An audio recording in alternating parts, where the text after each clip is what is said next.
and our panel is ready to discuss this in our 360 round. Anthony Varalachi's with us, Director of Sales, Financial Institutions at Sensor Tower, and Hatem Dhiab, Managing Partner at Gerber Kawasaki Wealth Investment Management. Thank you both for being with us. Hatem, I'll start with you. I mean, what went wrong? 200,000. This is the worst day since 2004. It's such a big move. Was this expected like this? I mean, did anybody really expect this? No. Hey, Nicole, good morning. Tough day to be a Netflix shareholder for sure. They guided 2 million new subs, and they basically had a minus 200,000 subs. Right. So the street has basically, nobody has thought that they would lose so many subs. They blamed geopolitical issues, increased competition, and really a tough environment for people going out and really not using Netflix and really subscribing. So there's three different headwinds that are hitting the stock. And, if you don't put great numbers right now, the stock market will punish you. All of the streamers are down today, obviously in sympathy. And Anthony, do we have a bigger problem? I'd like you to talk about Netflix. That's what we're here to talk about. But I'm going to be expanding this out, obviously, about what consumers are willing to do, what they're willing to pay for. But let's start, Anthony, with Netflix. What stood out to you? Yeah, I think what stood out is sort of the subject you alluded to, which is increased competition. There are a lot of options for streaming right now. In all markets. I mean, if you look at the United States, you have some of the legacy players, but then you have Paramount and Peacock joining the fray last year. We actually saw really positive data here at Sensor Tower on HBO Max, which I think helps prove the point that content really matters now. I think where we saw the greatest run of success for Netflix recently, it coincided with Squid Game's debut last fall. And this quarter, HBO Max seemed to have more shows that were part of the zeitgeist, where Netflix didn't really have any huge shows that propped up the quarter. And you know what? That was something I wanted to discuss. Was the content good enough? Obviously, with all that competition out there, it maybe was not. I mean, we can only surmise. Also, raising prices. Was that the right thing to do? To your point, Hatem, you still note about how many subscribers they still really have and how big it really is. Is this going to be taken as a bump in the road? I think streaming fatigue is something that is here to stay. People forget that Netflix is a 25-year-old company that has basically been fighting the streaming battle for a long time, and they won.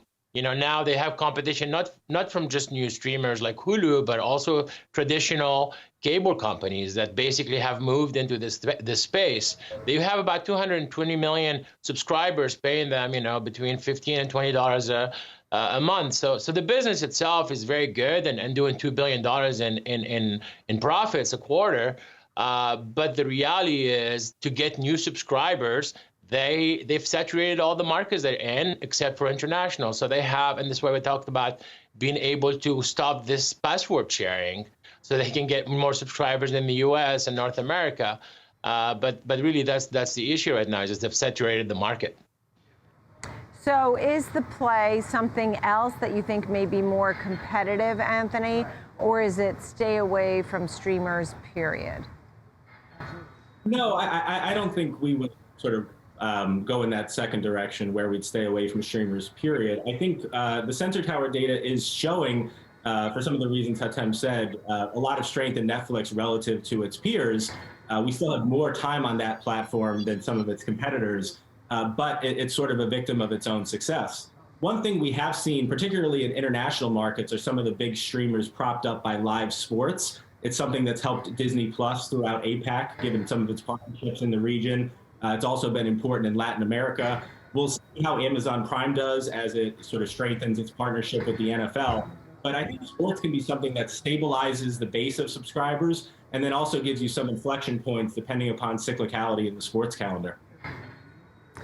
And so it's not stay away from all the streamers. So what is it, Hatem, when you look at it as well? I mean, Anthony's making the point that we got to sort of pick and choose and what's working and what's not. And that's what we do with every sector, right?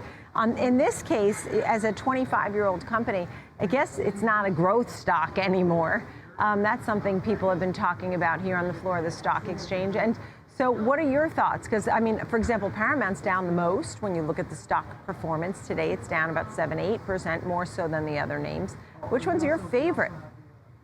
I mean, to Anthony's point, right, Netflix is a victim of its own success. They're still the most profitable company in streaming. They have the most engagement. They have the most subscribers. And frankly, the international story has not played itself out just yet, right? I still think, Netflix at 19 PE, which I've never seen, is a really, really great stock going ahead. It's just going to be some headwinds till they figure the stuff out. The live sport kind of play is interesting because in the conference call, they said they don't want to go into live sports just yet. Simply because a lot of the other players are doing it. But what they're doing is they're doing sports documentaries and sports tangent, like the Formula One documentary, which has been very, very successful. They understand sports are important, but they're not just ready yet to jump into live sports. But that may be something they will do eventually. So what do they need to do differently? Is it sort of the ad-supported plans? Everybody's getting reprimanded for sharing passwords. I'm not even on Netflix, nor do I share passwords. So neither nor. But this is something. What needs to change, Anthony?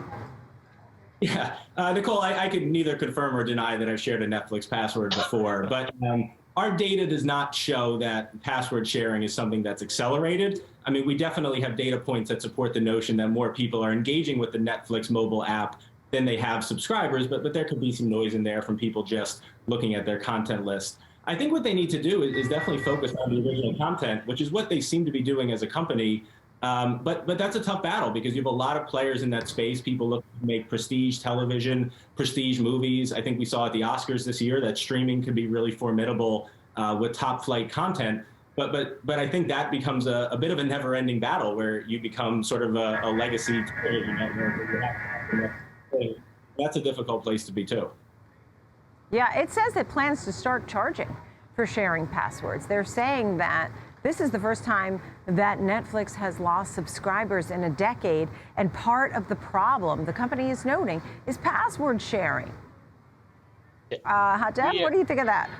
We did an official poll in my office, and I think 30% of the office shares passwords. So it's a problem. You won't say who. Right, exactly, okay. I won't say who. They said as much as 100 million households have access to Netflix that are not paying. So the idea that they're proposing is they're going to have different tiers of subscriptions. A huge problem, right? So they're going to have different tiers of subscriptions so people can actually pay more so they're able to share their passwords. So if they do that, they may be able to add revenues. What's interesting is Netflix said they're going to have 2 million less subscriber next quarter, but for the year, they're going to have higher revenues. So I think by doing this, they may be able to increase revenues. And as you said, Nicole, I think what's really interesting is Reed Hastings, for the first time, said they may have advertising. They may have a third tier where they allow for advertising revenue to come in or for people to pay less subscription for Netflix. And I think that's an admission that inflation and the fact that the economy is softening is really hitting them too. Yeah, and you remember Reed Hastings was talking about gaming being a competitor at one point too. So he certainly had an uphill battle. Thank you both, Anthony and Hatem. Nice to see you both.